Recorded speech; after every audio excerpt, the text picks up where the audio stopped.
Yes. So, hello, good evening, and welcome. You do that better than me. Do you do that? Hello, good evening, and welcome. That's pretty good.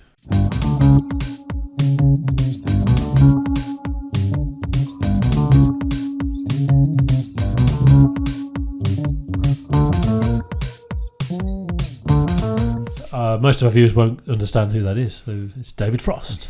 David Frost. And then, Actually, no, he's famous for the Nixon. Of interview. Course, yeah. So even people in the US should know who he is. Yeah. And you're also known from the Beatles anthology of John Lennon singing that song. That's quite funny, actually. Mr. Claypole is another thing no one will have heard of. I wanted to sing the Rent-A-Ghost music, but I can't do that. But we can do. I don't know where we should start in the scene, but it's going to be really heavy and tough. A-level history notes. Yeah, bit of pretty bloody good look, eh? Prick is a wonker. Sign the rest of the class. It was just a little joke we had. I agree with the rest of the class, signed teacher.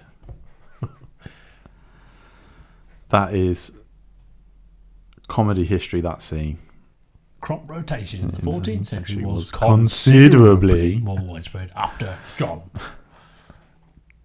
Berkeley Berkeley invented the patent crop rotator. I knew it. I bloody knew it. You didn't. You said 1172. That's not... It's not a bit like John. Well, shut up and tell you the answer. Just tell me the answer. A minute from now or a minute from then. There you go, Rick. You owe me £5. £5 for an empty paper cup. It had sugar in it. I'm going now to stuff loads and loads of paper down the toilet. The bottom is brilliant. It's actually aged better than the young ones.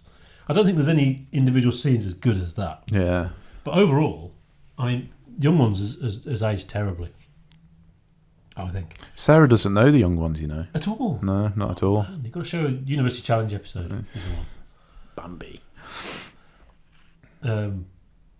Yeah, but it's strange. It seems really self-consciously zany. We're really zany. Oh, I'm going to smash the place up. So it is very punk in that sense, isn't it? You know, even though actually, I know now, Viv is wearing a White Snake t-shirt. So he's not a punk at all. Yeah. 1993, though, we're talking about, which is post-Bottom? Around the time of Bottom. I think Bottom's a little bit earlier than that. I mean, there is 3 seasons of it, and then they did Bottom Live. Relentlessly. Yeah, there's 3 of them. I think Bottom Live Holiday Island, or whatever it is after it finished, actually. But other than that, there was nothing good in 1993. 1993 sucked. I was 15 and it's not fair, I hate you. Everything sucked, didn't it, in 1993? Yeah. No. Because this is amazing. Wow. I mean, if we gave this enough time, which we haven't, this might be one of the best albums we've reviewed. It should be on one of our, like the first Mr. Bungle, like PFM, the first PFM album, like The Lamb, thing like this. It should be on that list of our ultimate recommended albums. We haven't given it enough time to do that, unfortunately. I've never heard it. Obviously, I've heard bits of it, but I've never sat and listened to the whole album until this week. So we've had a week, and there's no time to do this. There's no time. It's 15 tracks. I mean, that is the 90s thing, isn't it? Yeah, it is the 90s. They're not long tracks or anything like that, but it does sort of feel like, ooh. It's 2 albums worth for us, really. But it is a leap from the album we did last week, which we've just reviewed about 5 minutes ago. It's so easy for me to say, well, it's just more Crimson, isn't it? It's more King Crimson. But it is. Sorry, it just is. That's what the difference is. Darker. You've got the opening track. Well, actually, My Name Is Mud. Channel's Intruder from Peter Gabriel 3. It's that kind of thing. I'm sure Adrian Belew is playing solos on this somewhat. I'm sure that is actually Adrian Belew. I'm convinced. There's moments of Lock, Stones and Aspic progressions in there. There is. I'm telling you. It's not just that I'm obsessed with King Crimson. It really is like that. And all in the context, obviously, of this Zappa funk thing and this layer of humour to it, which is wonderful. Much more satisfying than the previous one, which was fun. Obviously, something that had been written to play live to all the rock fans at metal concerts, kind of thing. Heavier, darker, etc. A real classic. Pork soda. I suppose you should say, I'm describing them by their influences. They are their own thing, Just the fact that it's obvious what they're influenced by to us, particularly, but also because of Flying Frog Brigade doing Pink Floyd, etc. Is the thing. Maybe the fun element is less apparent. Maybe this is less fun. This is more serious rock than the party atmosphere of the previous album, which may or may not have appealed to the people of the 90s who were very zealous. Dun, dun, dun, dun, dun, dun, dun, dun, dun. It's weird, It's weird how exciting a bass guitar can be.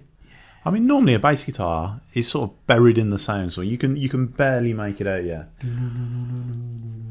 But yeah, when like Rage Against the Machine, Mr. Bungle, this sort of thing. When the bass, when you hear that sort of, okay, this is a bass-led band.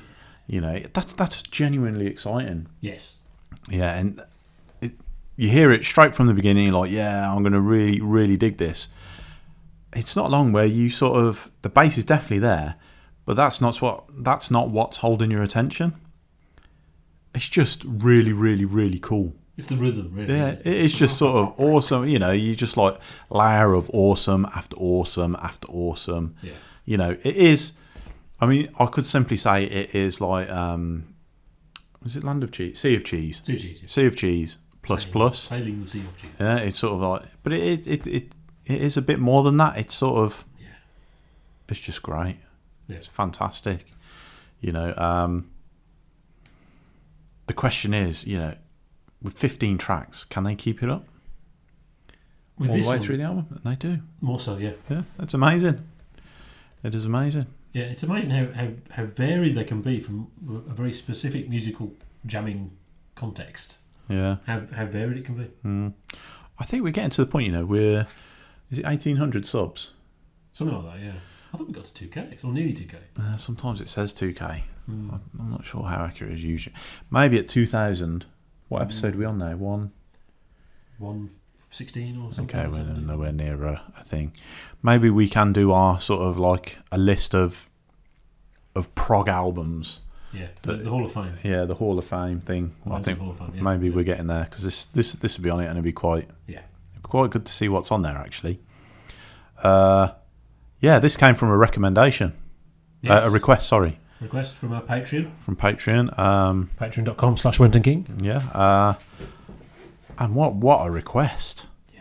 Very, very fantastic. And I think I knew, but it's one of those things where a band I'm meaning to explore more at some point, regardless of these videos. I would have done anyway eventually. So this forced my hand.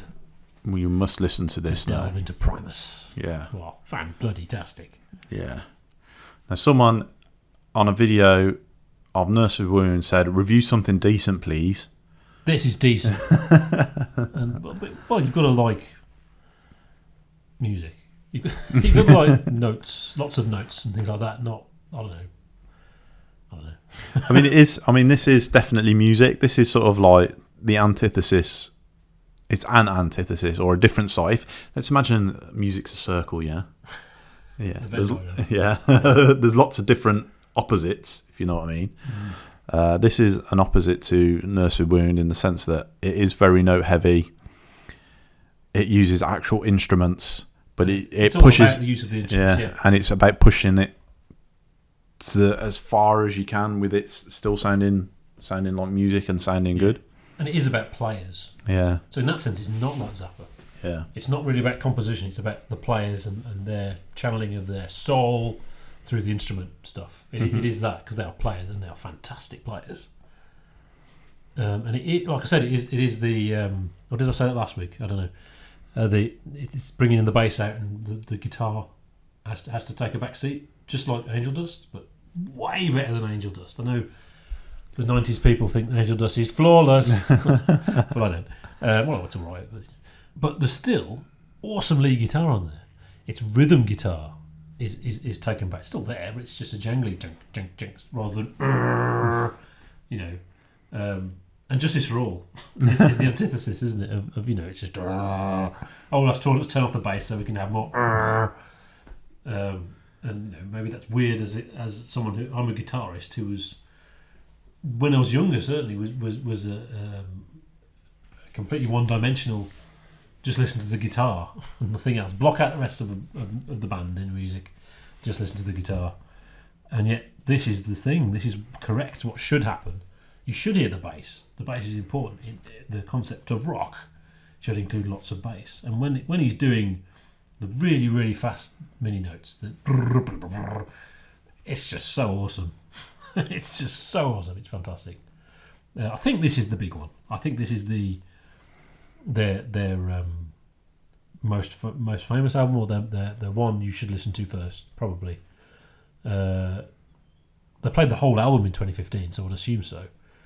You know, Flying Frog Brigade played the whole of Animals, actually, interestingly. You know, we're often reviewing albums we don't know, and then we're quite rushed because we only had a week. And that's the thing, it's always going to be a problem. I mean, it'll seem ridiculous to our viewers, we've had a week to listen to an album. There's plenty of time, isn't it? But we don't have any time. And that's, at the moment, anyway, that time's gone away. And I don't have any time at all to just listen to the album, you know. And we do that, and then I never go back to it because I was sort of forced to listen to it. It's just there on the shelf. I'm definitely going back to this. We've got to do the third one, but I'm still going to go back to this. I'm going to listen to it because it's awesome. I know I keep talking about this. It is slightly baffling that this was successful at that time in 1993. Yeah. Really? Something so good and so rich in musicality and stuff happening. It's not just, you know,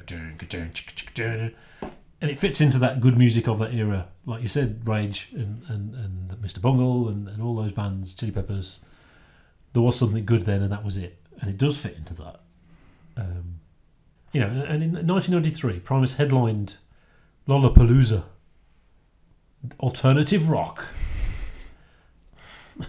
and Woodstock '94, which was also a bag of shit as well. I think Metallica headlined that, did they? What's that?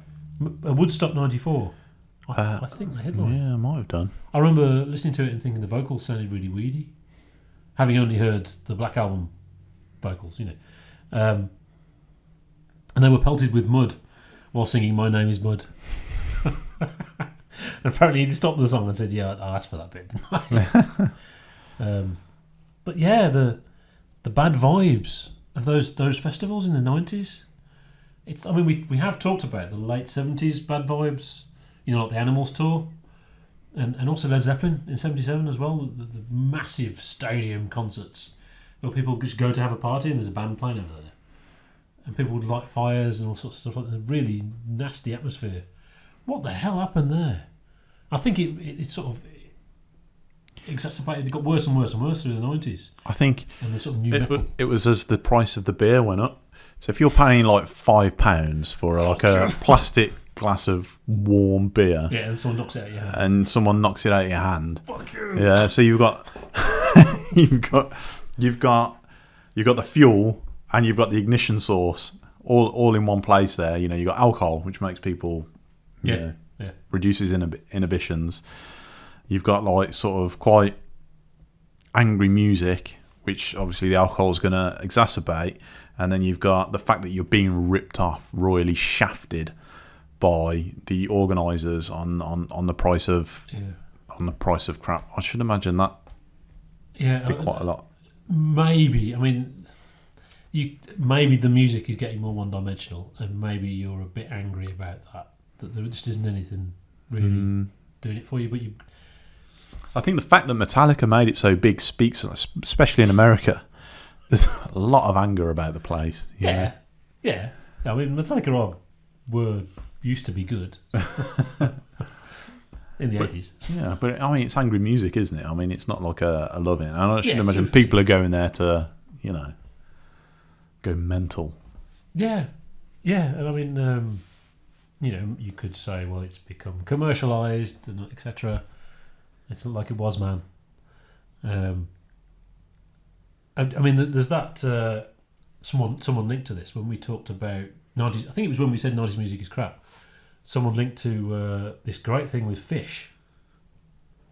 Not Fish from Marillion Fish. His argument, it was some sort of TV show, and he had to put forward the argument that the industry and everything has ruined music, and you're getting bands come along and they do one album and then they're sort of tossed aside. Next one comes along and a band never gets to grow and the music has suffered as a result. And I think that's been confirmed now. I mean, you think you're in like the early 90s and there's been all these bands and the next band should come along. What came along? Nothing. Absolutely nothing. But it's a great bit of TV in that the kids in the audience, they're quite angry at him, and they can't win the argument with him, and he's right. And in the end, they have a big vote and he wins the vote. But some of the people arguing back at him that no, it's just good, man, are just really angry. 90s people are really angry. It's a thing. A lot of anger in the 90s. My Surface has actually gone off because I've been talking so long and I haven't got my notes. That's a bad sign. But yeah, after this, Primus took a bit of a hiatus. A brief hiatus. I don't know if it was actually a hiatus or it was just a gap between touring, because they toured for like 2 years. And so Les Claypool got back with the original band of Primus, who left in like 1998, and they call their band Sausage. It's just a great name for a band. And of course, because they're so big at the time, they get to make a music video and it played on MTV, and and to give you an idea of the time, they supported Helmet. Helmets suck.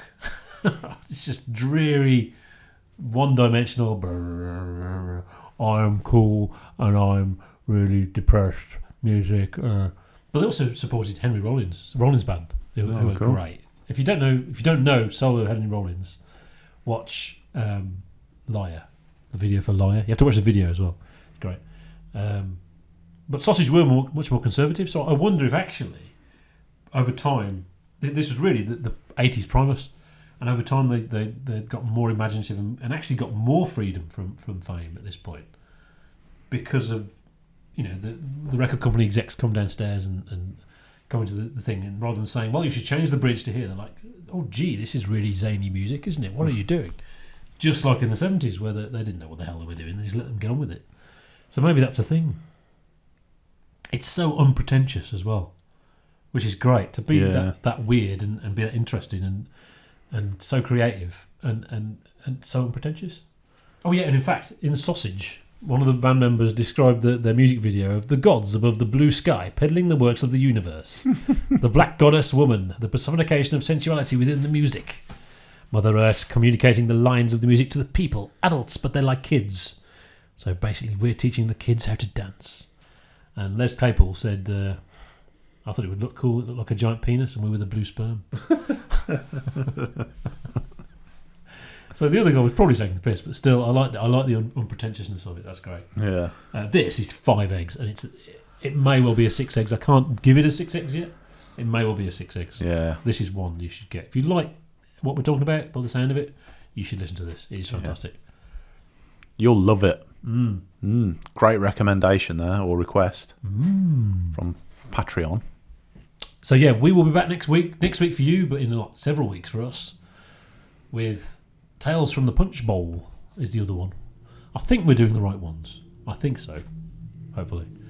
See you next week.